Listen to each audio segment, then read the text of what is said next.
பாகுபலி திரைப்படம் வெற்றிகரமாக ஓடியதில் பிரபாஸின் புகழ் டோலிவுட்டில் தற்போது நாளுக்கு நாள் ஏறிக்கொண்டே செல்கிறது.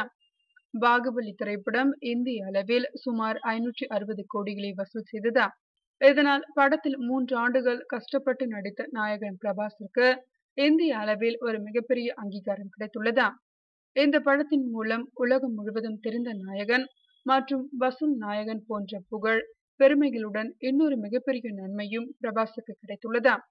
அதாவது படத்தின் முதல் பாதியில் 3 வருட உழைப்பிற்காக சுமார் 24 கோடிகள் வரை சம்பளமாக பெற்றிருந்த பிரபாஸ் தற்போது பாகுபலியின் 2வது பாகத்தில் அதைவிட அதிக தொகையினை பெற இருக்கிறாராம்.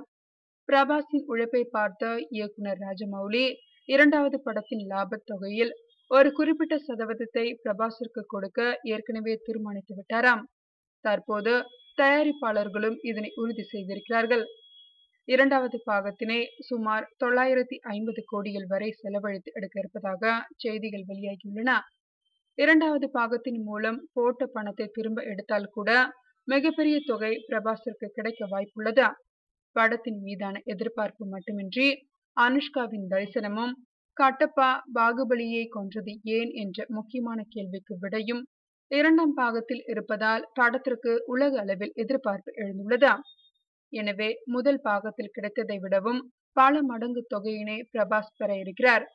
இந்த சம்பளத்தை பெறும்போது டோலிவுட்டில் மட்டுமல்லாத இந்திய அளவில் மிகப்பெரிய சம்பளம் வாங்கும் நடிகராகவும் பிரபாஸ் உயர்ந்து விடுவார் என்று சொல்கிறார்கள். இதை கேட்டு பல முன்னணி தெலுங்கு நடிகர்களும் ஆடிப்போய் இருக்கிறார்களாம்.